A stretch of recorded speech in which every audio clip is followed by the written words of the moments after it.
Hello dear aspirants.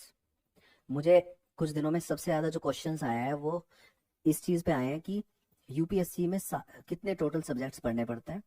और अभी इस 10 से 12 मिनट के वीडियो में जो मैं आपको बताऊंगा, आपका ये सारा का सारा कन्फ्यूजन हमेशा के लिए दूर हो जाएगा कि एक्चुअली यूपीएससी में कितने सब्जेक्ट्स पढ़ने होते हैं। स्क्रीन पे जो मैंने सब्जेक्ट्स लिखे हैं वो मैंने लिखे हैं 0 + 10 यानी 11 और इधर 10। यानी प्रीलिम्स में मुझे आपको रफली 11 सब्जेक्ट्स पढ़ने हैं, मेंस में रफली आपको 10 सब्जेक्ट्स पढ़ने हैं, टोटल 21 पढ़ने हैं। तो सबसे पहले तो आप ये कंफ्यूजन हमेशा के लिए दूर कर दीजिए कि यूपीएससी में कोई कुछ भी पूछ सकता है, अंडर द सन कुछ भी पूछ सकता है। ऐसा बिल्कुल नहीं है। दुनिया में इतने सारे सब्जेक्ट्स हैं कि वो आपसे, सपोज अगर आपका ऑप्शनल फिलोसफी नहीं है, अगर आपका ऑप्शनल संस्कृत नहीं है, अगर आपका ऑप्शनल कोई हिंदी लिटरेचर नहीं है, तो आपसे वो हिंदी लिटरेचर, संस्कृत, ये सब क्वेश्चन नहीं पूछेंगे। यानी कि यूपीएससी में आपको एक डिफाइंड सिलेबस है। और इसीलिए बहुत सारे ऐसे बच्चे हैं जो यूपीएससी को पहले अटेम्प्ट में 21 या 22 साल की उम्र में भी निकालते हैं। इस वीडियो को अगर आप ध्यान से देखेंगे 10 मिनट के अंदर आपको सारे के सारे सब्जेक्ट्स का स्ट्रक्चर समझ में आ जाएगा। कौन सा सब्जेक्ट आपको पहले पढ़ना है, कौन सा बाद में पढ़ना है, किस सब्जेक्ट की इंपॉर्टेंस कितनी है, किसका क्रोनोलॉजिकल ऑर्डर क्या होना चाहिए। प्रीलिम्स में सबसे पहले मैंने जो 11 सब्जेक्ट्स लिखे हैं, सबसे पहले 0 नंबर पे मैंने लिखा है सी सैट। जीरो का मतलब, मैंने यहाँ पे मेरा जो पॉइंट है वो है बेसिक। मुझे ऐसा लगता है कि सी सैट को बहुत सारे बच्चे, बहुत सारे टीचर्स, बहुत सारे मेंटर्स और टॉपर्स इग्नोर करते हैं, सेकेंडरी मानते हैं। सी सैट को लोग सोचते हैं कि पहले बेसिक सब्जेक्ट्स पढ़ लेते हैं, सी सैट को पढ़ लेंगे हो जाएगा। मैं हमेशा ये बोलता हूँ, सी सेट को मैंने बेसिक क्यों माना, कोर क्यों माना, इंपॉर्टेंट क्यों माना, सबसे पहले क्योंकि सी सेट में दो चीजें आती हैं सिविल सर्विसेज एप्टीट्यूड टेस्ट में, इंग्लिश और मैथ्स। मुझे ऐसा लगता है कि कॉलेज के स्टूडेंट्स को सी सेट में अच्छा होना चाहिए। सी सेट आपका बेसिक फाउंडेशन को प्रिपेयर करता है किसी भी और एग्जाम को निकालने के लिए। इंडिया में जितने भी एग्जाम्स हैं, CAT, GMAT, GRE, bank PO, LIC, RBI और यूपीएससी, इन सारे एग्जाम्स के लिए आपको इंग्लिश और मैथ्स यानी कि सी सेट तो आना ही चाहिए। तो सी सेट आने का फायदा ये है कि एक बार सी सेट आ गया तो आप कम से कम इंडिया के बाकी एग्जाम निकाल लेंगे। और सी सेट आने के बाद ही, इंग्लिश और मैथ्स पे कमांड होने के बाद ही, थोड़ा अगर आपके पास अच्छी कमांड है तो आप बाकी सब्जेक्ट्स को भी थोड़ा बेहतर समझ पाएंगे।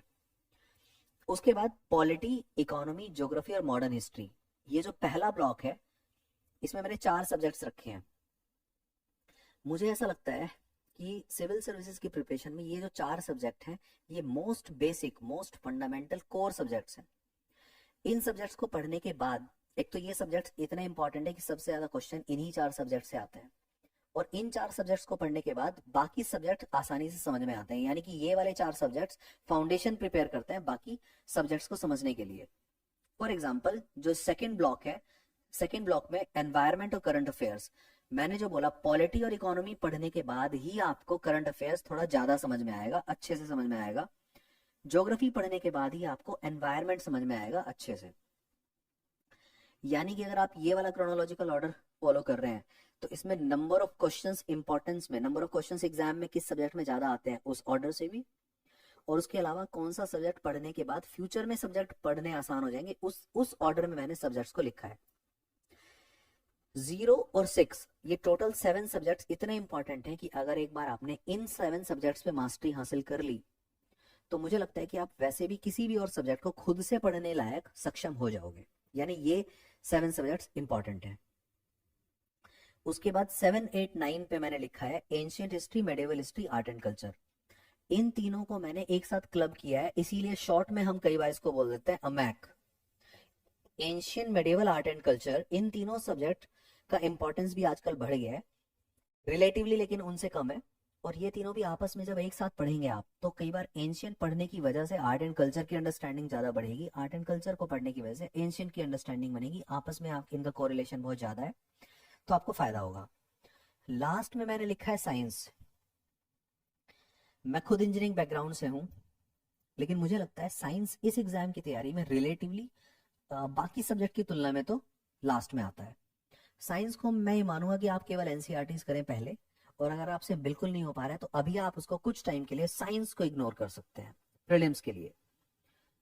उसके बाद मेंस, मेंस में मैंने ऑप्शनल, एथिक्स और एस्से, इसका एक ब्लॉक है। मैंने इसी ऑर्डर में क्यों लिखा है आप ये समझिए।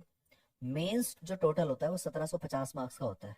1750 में से ऑप्शनल 500 मार्क्स, एथिक्स 250 मार्क्स और एस्से 250 मार्क्स, यानी कि 1000 नंबर आपके केवल 3 सब्जेक्ट को पढ़ के आ जाते हैं। तो 1750 में से अब टोटल 21 सब्जेक्ट्स हैं, इन 21 में से मेंस में केवल 3 ऐसे सब्जेक्ट हैं जिनको पढ़ के 1000 नंबर आ रहे हैं। दूसरा, उसके बाद ये जो सब्जेक्ट्स हैं, अगर आपने प्री में ढंग से सारे सब्जेक्ट्स किए हैं, जिसकी प्री की अंडरस्टैंडिंग अच्छी है, मेंस में उसको कम से कम टोटल प्री के 400 मार्क्स 500 मार्क्स यहां से भी मिल जाएंगे। यानी कि ये जो बाकी के सारे सब्जेक्ट्स मैंने लिखे हैं, ये हार्डली 250-300 नंबर है। वर्ल्ड हिस्ट्री और पोस्ट इंडिपेंडेंस, ये दोनों हिस्ट्री हैं, इन दोनों को मैंने साथ में क्लब किया है, क्योंकि जब आप वर्ल्ड हिस्ट्री पढ़ेंगे और post independence history of India यानी 1947 के बाद की हिस्ट्री जब पढ़ेंगे, तो आपको दोनों में कुछ कुछ थोड़ा बहुत कोरिलेशन मिलेगा। उसके बाद इंटरनेशनल रिलेशंस और इंटरनल सिक्योरिटी का एक ब्लॉक मैंने बनाया है। इंपॉर्टेंस में कई बार ये सब्जेक्ट ऊपर नीचे भी हो सकता है थोड़ा बहुत, लेकिन इस ऑर्डर में पढ़ने से आपके माइंड को शांति रहेगी, क्योंकि कुछ बेसिक सब्जेक्ट्स आप पहले पढ़ रहे हैं और कुछ एडवांस सब्जेक्ट्स आप बाद में पढ़ रहे हैं। लास्ट में मैंने एक ब्लॉक बनाया है गवर्नेंस का, सोसाइटी और डिजास्टर मैनेजमेंट। इस वीडियो को देखने के बाद आपके कुछ डाउट्स हमेशा के लिए क्लियर हो जाने चाहिए। एक तो ये कि कितने सब्जेक्ट्स पढ़ने हैं, तो कितने नहीं, 21 पढ़ने हैं। 21 में 0+10 प्रीलिम्स के लिए पढ़ने हैं। उसमें अगर किसी सब्जेक्ट को छोड़ना है आपको, तो साइंस को आप कुछ टाइम के लिए इग्नोर कर सकते हैं। मेंस कितने नंबर का होता है, 1750 का, और मेंस में कौन से 3 सब्जेक्ट हैं जो सबसे ज्यादा वेटेज रखते हैं 1000 नंबर, तो पहले उनको करिए। उसके बाद ब्लॉक जो मैंने बनाया है, अगर आप कोई एक सब्जेक्ट पढ़ रहे हो, बोर हो रहे हो, तो उस ब्लॉक के सब्जेक्ट आपस में रिलेटेड है। जैसे इधर अमैक रिलेटेड है, इधर वर्ल्ड हिस्ट्री पोस्ट इंडिपेंडेंस, इधर internal security and international relation. और यूपीएससी मेंस और प्रीलिम्स को जब आप पढ़ेंगे इतने अंडरस्टैंडिंग के साथ, और अगर आपने एक चीज ठान ली कि आप करंट अफेयर्स को डेलिबरेटली यूज करेंगे एसए में, डेलिबरेटली यूज करेंगे एथिक्स में, एथिक्स को यूज करेंगे एसए में, एसए का कोई पॉइंट यूज करेंगे ऑप्शनल में, ऑप्शनल का कोई पॉइंट यूज करेंगे एसए में, वर्ल्ड हिस्ट्री का कोई एग्जांपल यूज करेंगे एसए में, वर्ल्ड हिस्ट्री का कोई एग्जांपल यूज करेंगे एथिक्स में, पोस्ट इंडिपेंडेंस का कोई एग्जांपल यूज करेंगे एथिक्स में, एथिक्स का कोई एग्जांपल यूज करेंगे इंटरनेशनल रिलेशन में। जब आप इन सब्जेक्ट को एक बार पढ़ने के बाद इस तरीके से मल्टी डायमेंशनल वे में आप अपने आंसर को लिखेंगे, तो आपका आंसर एनरिच्ड होगा बहुत ज्यादा। और अभी इस लिस्ट को अगर आप अपने माइंड में रखेंगे, तो मुझे लगता है आपका ये वाला कंफ्यूजन हमेशा के लिए दूर हो जाएगा कि इसमें सारे के सारे सब्जेक्ट्स पढ़ने होते हैं।